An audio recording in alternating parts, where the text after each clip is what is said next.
So we are live, and we have a tradition. Someone should type in the chat. Do people? Yeah, hello, Fox Hustle. Yep, we have some people connecting. Yeah. Okay. Okay. Hi. Yes. Everything is clear. So this is Moni Talks. My name is Grazin Nikita, and we have Game People podcast. It's our second English stream, and today our guest is Nico from Firefly. Hello, Nico. How are Hey, you? hey, Nikita and everyone here. Really cool that we connected, and I'm excited to talk about Firefly. Uh, Yes. Yep. Me too. But before we start our conversation about Firefly, let me ask some questions about you, because we love to know some about people who are building. So, what did you do before crypto? so my passion from a young age was always the sciences. Mm-hmm. When I was younger, I spent all my time reading about the human brain and the universe. And then later, I studied physics at Mm-hmm. UPenn, and I specialized in quantum physics. And then after university, I worked at IonQ for 3 years, which is a startup building quantum computers for from trapped ion systems. Mm-hmm. And that time at IonQ was pretty exciting because when I joined, the company was about 30 people, and then when I was leaving, it was almost 100 people, so it tripled in size. Mm-hmm.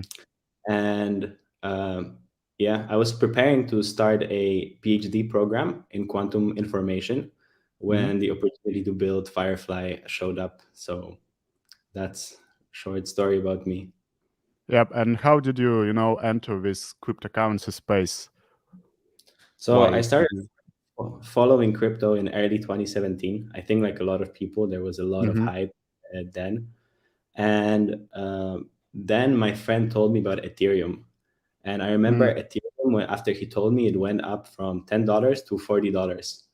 Yep. And that's when I invested and then started learning about blockchain like a maniac. Throughout 2017, I traded a lot on leverage as well. I think I started with about 2,000 or $3,000 and made about 60,000 in that year. And then I Mm-hmm. lost everything to the last Yeah. penny. I lost everything. Still, I kept watching and learning about crypto throughout the bear market and until now. And then the initial idea to build something, to build our own protocol in crypto, came from my university friend Rabil. Mm-hmm. We studied physics together at UPenn, and Rabil, after after university, he started an AI company. He Mm-hmm. got together with a few engineers, and they started completing software projects for clients around the world. And about 6 months after that, they got interested in crypto, and the engineers started learning blockchain and Solidity and so on. And that's when Rabil reached out to me because he thought I could help. We had a lot of ideas early on, but we eventually decided to build a DEX for derivatives. We all wanted to do something really challenging and build for the long term. And we thought that building a derivatives exchange that's decentralized is really hard to do. And that's why there's not many of them. Yep. So, let's speak about Firefly. How did you join Firefly team, and what do you do for Firefly? Yeah, so I joined through Rabil. I first worked at two different jobs. So I worked in Mm-hmm. my physics job and then also at Firefly. But in early 2021, I quit the quantum computing job and focused fully on Firefly. Mm-hmm. And the reason why we started Firefly and where we looked at the whole vision we had was to bring DeFi to millions of people. Mm-hmm. And that's why we really first focused on crypto derivatives like perpetuals, because there are right now millions of people currently trading perpetuals on centralized exchanges. And it's also the largest niche of DeFi in terms of trading volume. It's larger than spot in terms of trading volumes. Yep. Yep. Uh, so it presents a great opportunity, to bring all of those same millions of people from centralized crypto exchanges and give them an alternative that's compelling, that's decentralized. And as you probably know, derivatives are the largest market in traditional finance. They're the largest market by volume in centralized exchanges, and we also believe that they will become the largest market in DeFi in its time. So right now, I think about only 1% of the trading volume of crypto derivatives is on DEXs, and the 99% is on centralized exchanges. So our whole idea and thesis was that this was going to change in time, and that the tech needed to catch up and then include all of those people that were trading on centralized exchanges. Yep, you know that it's a good description, but also I have a question about users. You know, step by step, like a phase of users. For whom are you building Firefly? Could you tell, for example, traders who are tired of taxes, for example, or something like that? Yeah, I think it's we're mostly building for the future, right? So we believe that there's going to be a move from centralized services to Web3 services that are simply a better value proposition for its users, right? So it's the same model with everything, really. All these Web2 companies, their revenue is really their customers. That's their value. So same thing with Google and let's say Facebook, right? They make all of their money on ads. And that's really valuable simply because people use their platforms, but they don't distribute any of this ad revenue to their customers. So the whole idea behind Web3 is that we can build more fair value distribution systems where people who use some product also benefit from using it. And it actually creates a great vicious loop, and that's much more powerful than these Web2 companies where people are incentivized to use a protocol, it gains more value. So people are even more incentivized to use a protocol. So it could be an exchange, but it could really be anything else, right? I think there's going to be in the future like the Ubers of Web3 and so on. And our product, really, Firefly, like you said, is an exchange. So it's mainly for traders, traders of perpetual swaps at first. So that's where we're going to start, like I explained, because it's a really large niche. A lot of people right now use this product.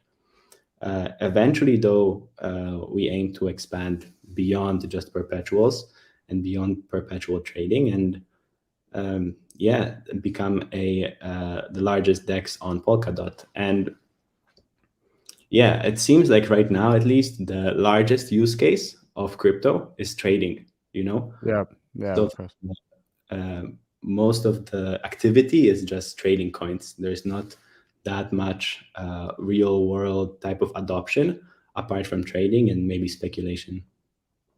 Yeah, and you told about Polkadot. I also had a question. Why did you decide to build your platform on Polkadot exactly? Why not another blockchain? So Polkadot offers a lot of advantages, namely the shared validator set, which some people call shared security. It also has an interesting scaling model through parachains. And then there is header relays, which is the cross-chain communications between parachains on Polkadot. So we thought that Polkadot is perfectly positioned to grow as one of the main ecosystems of this Web3 and gather a lot of applications on it. And so we wanted to grow with it.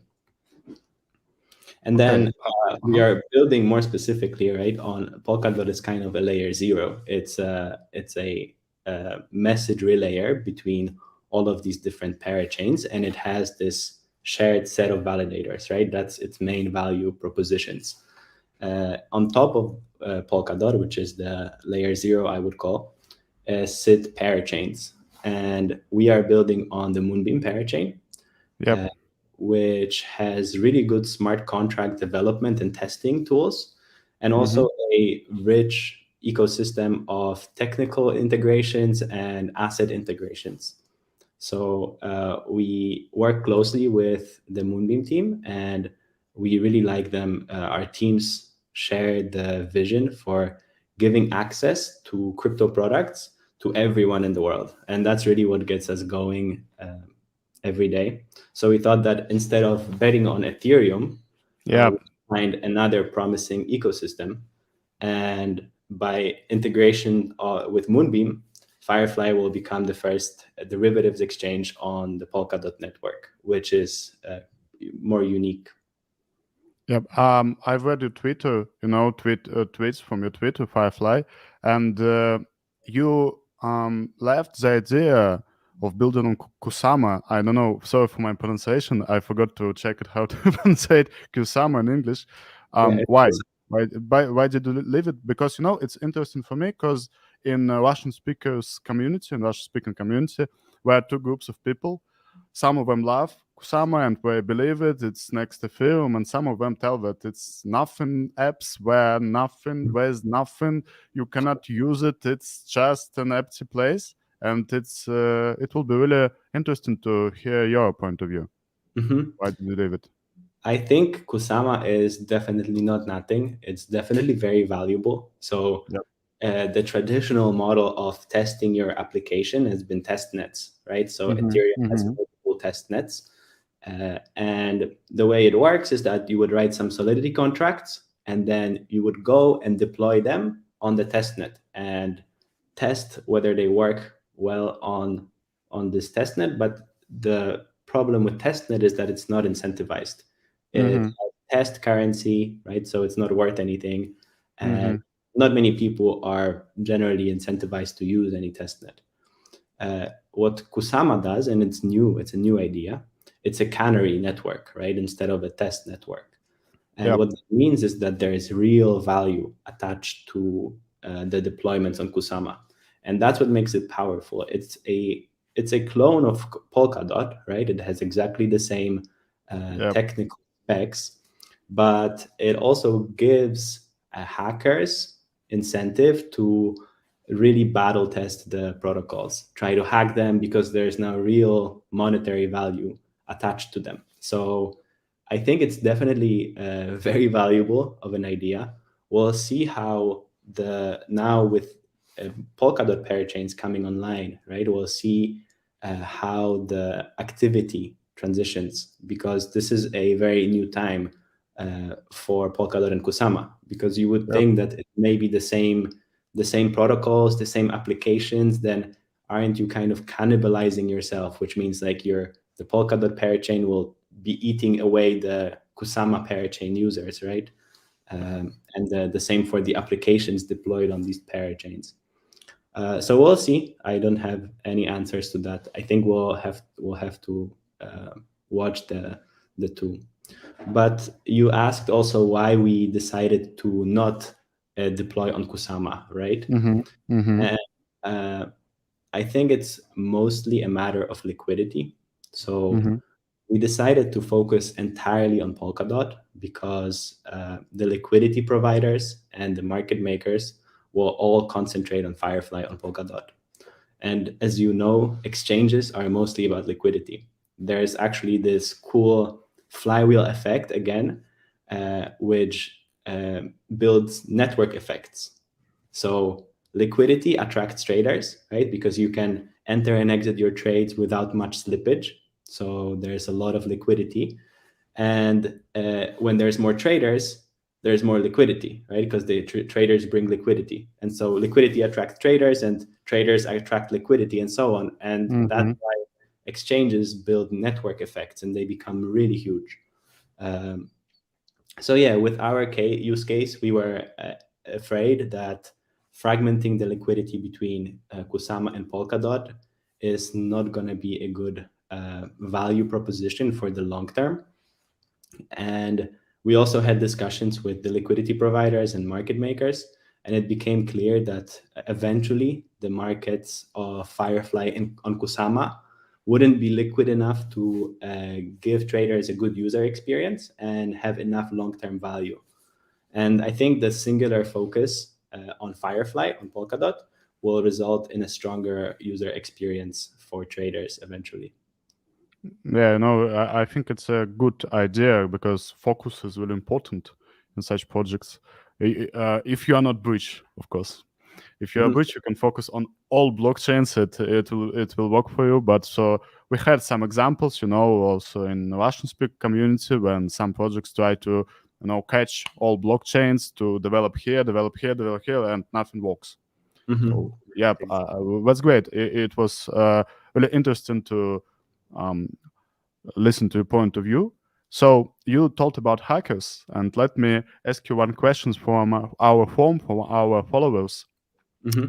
Yeah, our subscriber asked you, your smart contracts at Firefly are open source, but it will make some weaknesses, in the projects. It can make some weak places in your project for hackers. How are you going to protect your project from hackers, from such cases? So our smart contracts are not open source yet. They will be open source after we Yep. launch, so that everyone can look into the code and see exactly what happens with their funds. Right? The whole promise of decentralized exchanges is that we don't hold any funds, right? It's non-custodial. Nobody holds any funds. The smart contracts, they hold funds, and they are responsible. The code is responsible for everything that the exchange does. But in terms of vulnerabilities, we obviously use the best practices in the space in terms of security to ensure security. Security is not only important, but it's kind of like step zero, right? Like you need security before you can do anything else. So we take it really seriously. And apart from best practices and internal quality review, we also contract out security audit work, so that top security firms in the crypto space also look over the smart contract code, right? And they try to find vulnerabilities before it's deployed live and open sourced. So I think it's like with everything, there's always technical risks, right? I think that's probably that, and the regulatory risk is the two biggest risks in crypto. I mean, I worked in quantum computers, right? And the whole idea of quantum computing is that you'll eventually be able to break RSA 2048 encryption, which means that the entire internet will be hackable, will be vulnerable. If you give me a strong enough quantum computer right now, in 20 minutes, we can break to the biggest bank and take out all of the funds. So there's always that technical risk, but we're trying our best to mitigate it and to make it fail safe. That especially for the DeFi sector, I think that last news, for example, Crypto.com, multi-chain were hacked, and hackers were sending their money via to another cash, and everyone. I don't know. Hacks are happening in crypto every day. Not every day, every week, every month, but Crypto.com, as I saw it in our community, a lot of people paid attention to it. And nowadays, I think that right now, the users of DeFi projects, not DeFi projects, of crypto projects, were really, confused, and they want to feel safety. And actually, for me, I have an idea that it's for projects. It's now a good idea to tweet, make posts, make articles about security, why, how we do it, why we did it, because people just want to feel some safe place to put their money on. Yeah. Yeah, but it's a big risk. Yeah, of course. I don't know if you've heard, but even Bitcoin was vulnerable. So in 2016, this is not a really popular story, but in 2016, a Bitcoin Cash developer found a bug in the Bitcoin core code that allowed him to mint unlimited number of Bitcoins. And he, of course, didn't use the bug to completely shut down the network, but he reported the bug, and the core developers, they fixed it, they patched it up. So it really exists with everything. And that's always in the back of my mind, that I think in 20, 30 years from now, quantum computers are going to be able to break RSA encryption. And then when that happens, no no transactions will be secure. Really, there's a lot of things that can undermine blockchain. So I think in general, everyone will have to start thinking about better security practices. Yeah, but people pay attention to DeFi hackers, for example. But if your bank uses, nothing changes because there are a lot of ways for hackers, for carders, just enter dark web, buy your credit card number, and go buy anything. That's Mhm. why this is life. Okay. Yeah, no, I agree with you. I think it's one of the biggest barriers to mass adoption in crypto. It's really that user experience, because it scares a lot of people, right? That Yep. it's nice, it has its benefits that you are your own bank, but it also scares a lot of people Yep. because if you lose your private key or something happens, there's someone transfers the money away from you, there's no one you can ask for help, right? In a bank, you can still go to the support, you can call Yep. them and everything. In DeFi or in blockchain in general, you don't have that support. So you really need, every single user needs to be really smart about their security. And that experience, that user experience, is, I think, one of the biggest barriers for really mass adoption. Yep. Yep. Got it. But anyway, we had a stream with Anton Bukov, 1inch, so founder, and Mhm. I asked him a question, where a lot of DeFi maximalists who want DeFi, only DeFi, no banks. So Anton Bukov told me that it's okay. Some people will use banks, maybe on blockchains because it's easy for them, to type some bad words to support why my bank account doesn't work.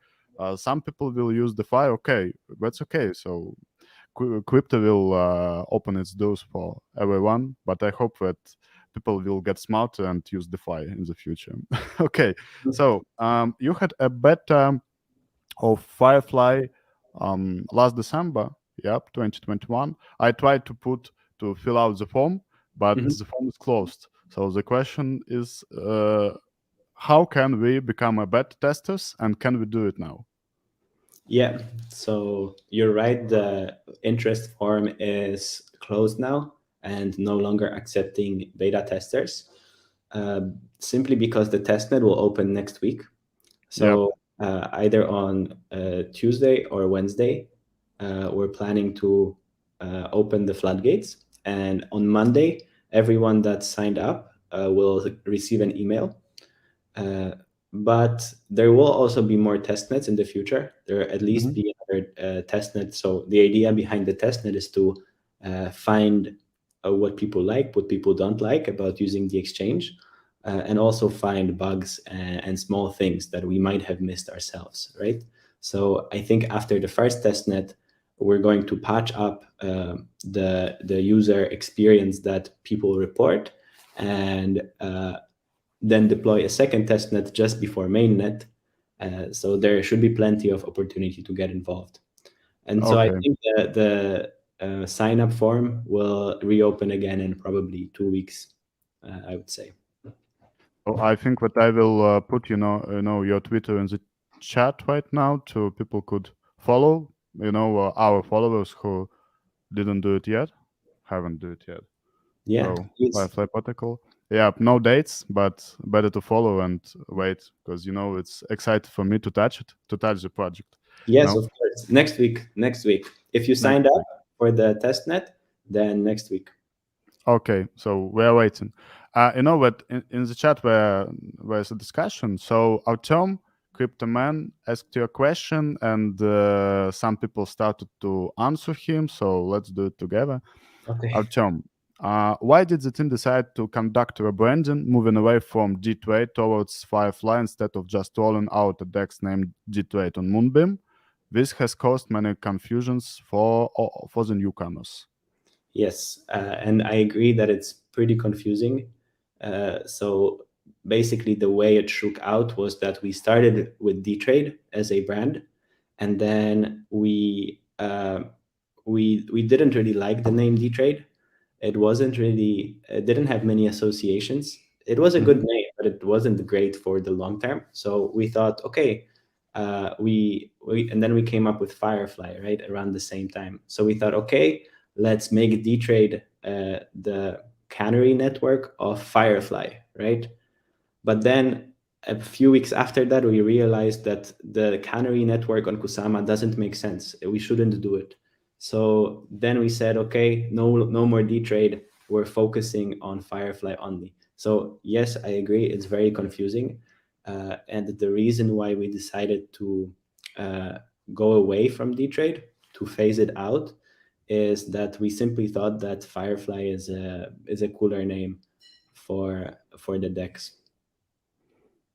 Also, let's speak some about DeFi and Firefly and DeFi.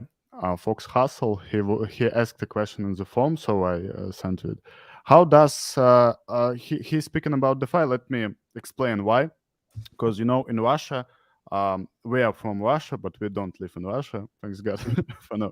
Right. But in Russia, but yesterday we had some news about regulators want to ban crypto, and Russian government always wants to ban crypto. And the SEC, for example, Guy Gensler is always speaking about some regulations, forms of crypto. We have to regulate it. We have to save investors from money. I don't know, from hackers, but from money. Yep. And how do you think? Do DeFi have a plan B if to survive in the event of aggressive action by regulators? Or will DeFi suffer? I was actually following this news as well from yesterday about Russia. So I think it's CBank, right? Your central bank in Russia. They spoke against crypto mining specifically. And I think, I don't know the future, but to me, it seems like it's not going to be as bad, even in Russia. Number one, Russia now controls about, it was in the article, 12% or 11% of the hash rate of Bitcoin, right? So it's a big chunk. But okay, they don't have to care about that. But the bigger thing is that I think if these big countries, they ban crypto, then the same users, the same miners, the protocols will simply move to other places, right? So we already know that there are in the world places that are really accommodating of crypto, like Estonia and Malta and many others. So I think it's not a big threat. It's of course not ideal that so many users are being singled out of the crypto market. It would be better if it was easy for them to use it. But I'm not worried about that. And also on this Russia news, I remember that it was just the central bank that spoke out against it. And really, in reality, there are so many other bodies, right? Regulatory bodies that talk. So if one of them says no to crypto, but let's say three others are like, maybe let's think about this again, then potentially they meet somewhere in the middle, right? And nothing that bad happens. So I'm not too worried, to be honest. I think one, everything can move abroad, right? All these activities can move abroad. And secondly, I don't think it will be as bad as these institutions try to tell us. I think there's in general a lot of FUD about crypto. And that's why I said that the two biggest risks in my mind are always regulation, right, and technical. That we had the China case, for example, when Chinese government just they banned crypto mining, and crypto miners thought, okay, we are going to Kazakhstan, and some rallies and I don't know. Bad things happened in Kazakhstan. Okay, no politics, and some miners thought, okay, we are going to Europe. So the humanity is type of life that always will survive because we have intelligence. And for example, I think that some countries like Czech Republic, for example, they are making some laws, good laws for crypto traders, for crypto mining, so we will survive anyway. That's why I don't separate with FAT, but whereas newsmakers always have to reflect on it and feel it. So about DeFi, I read all articles on Firefly website, and now I want to hear it from you. How Firefly fixes DeFi? Because DeFi has a lot of disadvantages, and UI UX, some problems, too hard for users, and how Firefly fixes it. Right. So we already spoke about one of the problems, which in my opinion is the user experience, right? Yep. Yep. Managing your own funds and being responsible for your own funds and actions. Yep. So I think that's one of the big problems.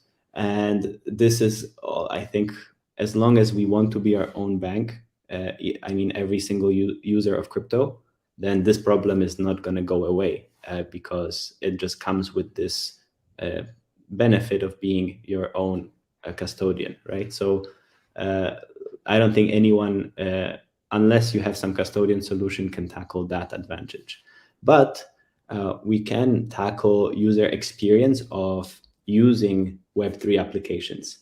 And I think people are also scared of crypto because they don't know how to start, and using DeFi protocols is not always easy.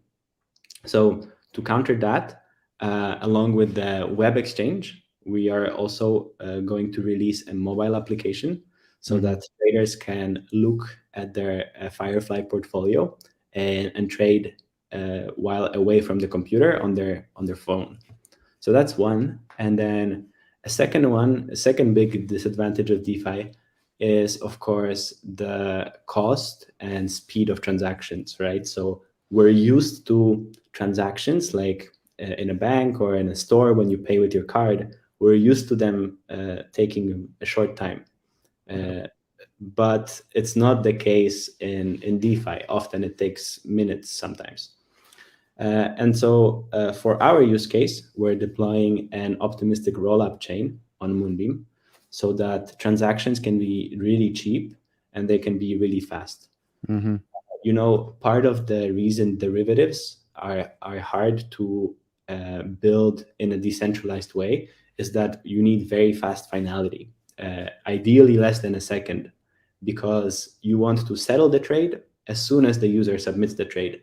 Otherwise, you can imagine cases where, because of the probabilistic nature of, for example, Ethereum, you can submit a transaction, and then if the price, say, to buy Bitcoin for X price, and if the price goes against you, then you simply cancel the transaction before it can fill. So it's kind of like a free call option on the price of Bitcoin.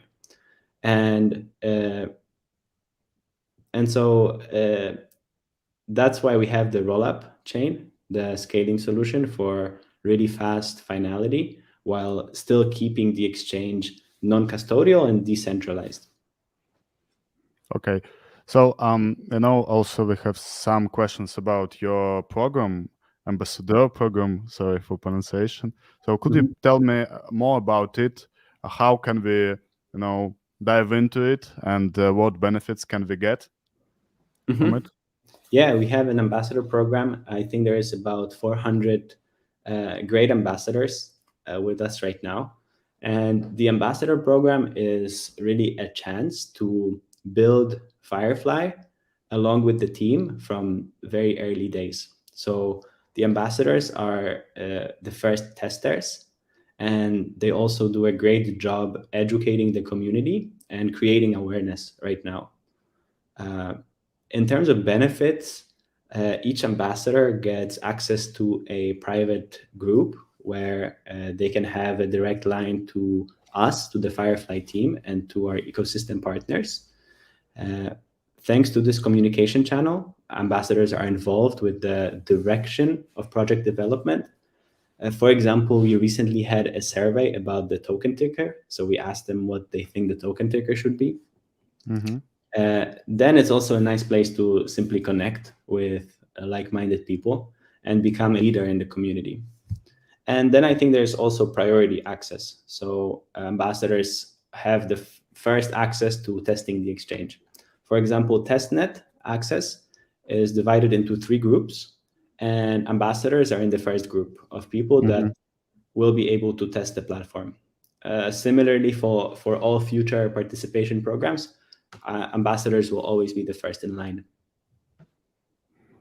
Okay, so the last question about Firefly, and we had the finance CEO last time on our first English stream, and I told him, sorry, it's really shameful question. It's really disgusting question, and if I would be a CEO, I was really angry hearing this question. But is there any plans for airdrops here? Well, I can't say, to be honest. Okay. I'd prefer not to say, and just let the users who want to be part of the community, right, and grow with us, let them come, let them get interested. We're always there to help and support, answer any questions. And I think that the next few months will be exciting for not just us, but for everyone involved.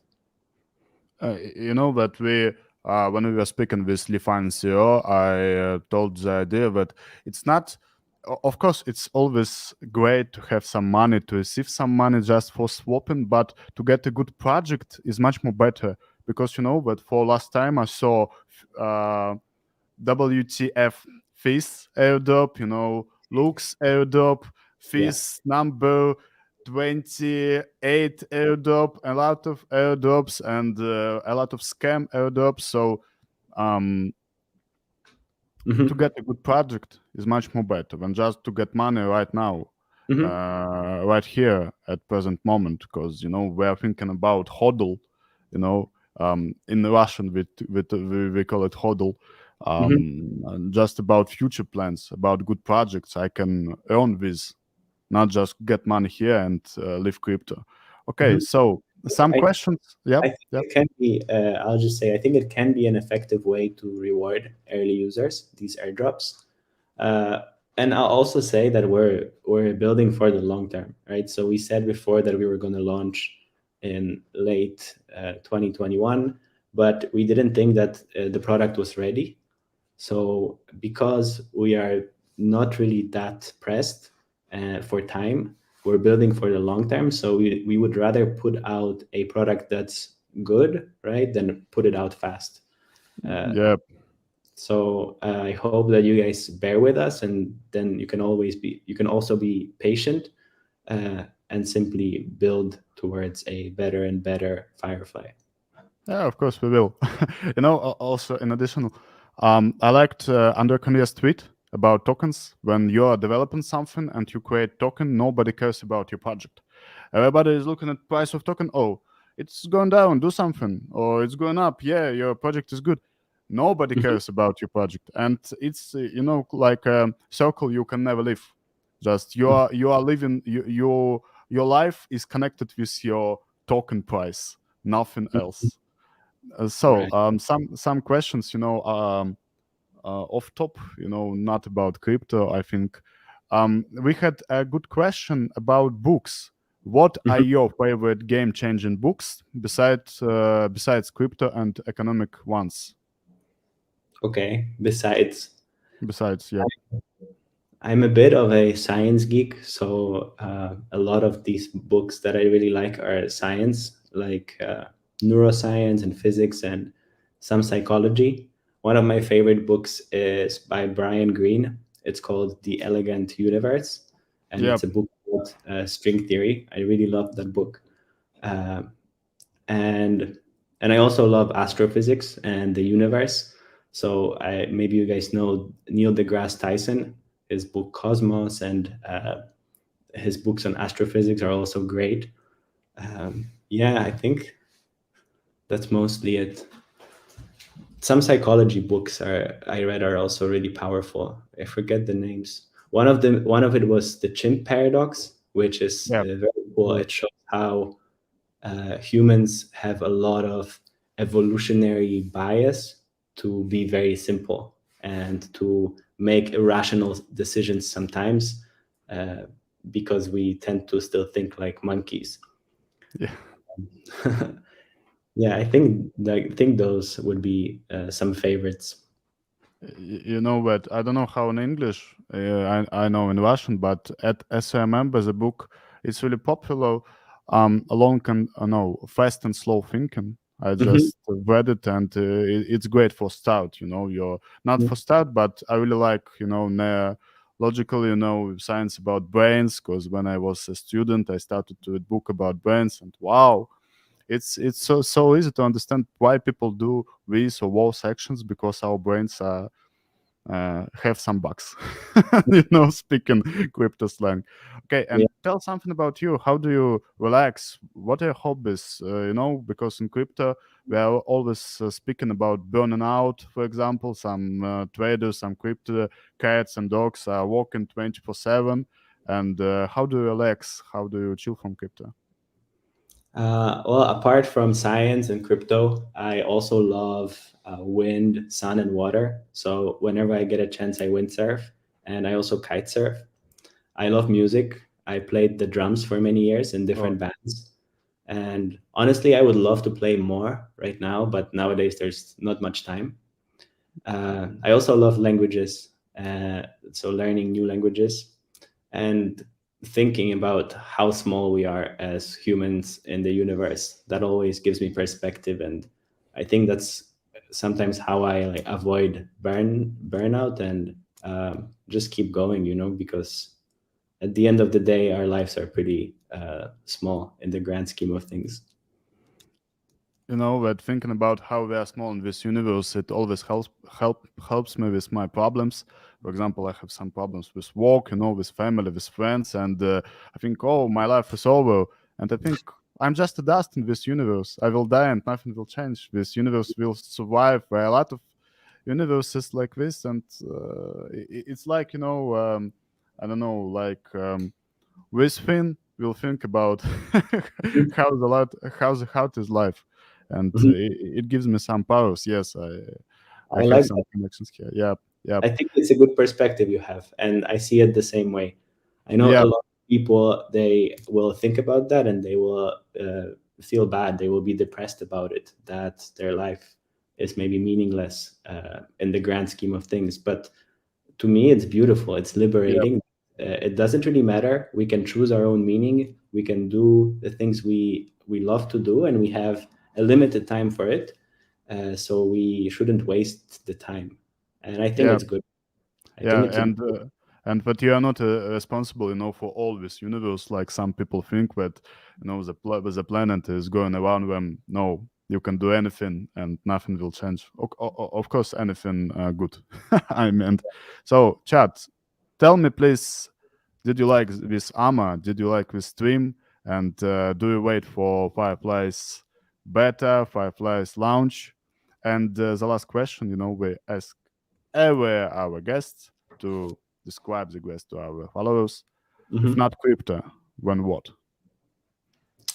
If not crypto, I think I will go back to science and physics one day. I would like that.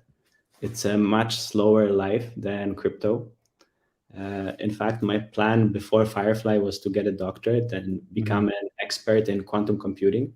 Yeah, yeah, I'm really glad I'm not doing that, of course, because crypto is so much more exciting, and I'm loving the progress. Uh, but yeah, I think science. Apart from that, maybe building startups is something I would look to. I like challenges, and I have a few ideas in AI and trading, and I think it's great to build something more than yourself and build for people, right? So really help others with some problem they have. But yeah, that's it. I'm sure I'll go back to science someday in the future. and crypto science. I think that blockchain will help science to increase its horizon. I hope so. So thank you for coming. Really, thank you for Firefly project. It's really interesting to speak. It's really interesting to speak with interesting people about interesting projects. Actually, to me, because there are a lot of DeFi. Uniswap version 2028. You got it. So we wish you all best, and we'll save it stream. Also, we'll get some time codes for people. I hope that we maybe will translate it to Russian, but a lot of our Russian community, Russian speakers, to be correctly, community Thank you understand for having me. English. So we'll tell more about Firefly to our community. Thank you for coming. Thank you for answering questions. Thank you for great minds. Thank you. Thank you, Nika. It was Thanks great. for having me. It was a pleasure. Thank you. Goodbye. Goodbye, See you. everyone.